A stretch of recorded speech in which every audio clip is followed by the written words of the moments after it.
मिठू ने रोटी खानी है? खानी है रोटी? चल फिर वाहिगुरु कह।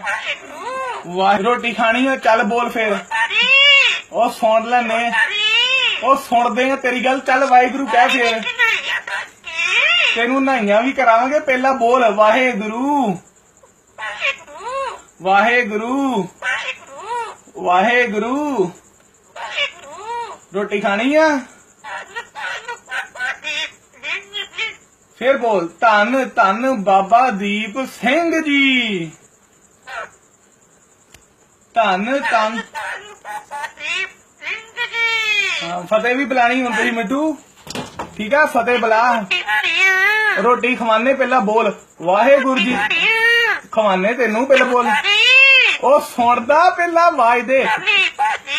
ओ लवली खाओ रोटी। बोल वाहेगुरु जी का खालसा वाहेगुरु जी का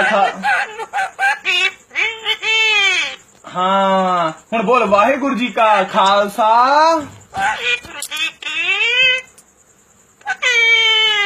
वाहेगुरु जी का खालसा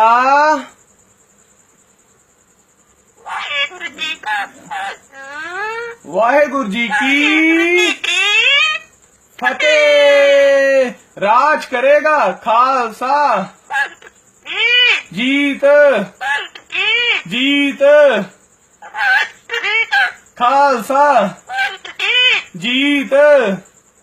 हुण तेनू रोटी भी आपां मिठू खवावांगे। बोल वाहेगुरु जीत जीत। चल बोल हुण वाहेगुरु वाहेगुरु वाहेगुरु वाहेगुरु वाहेगुरु वाहेगुरु वाहेगुरु।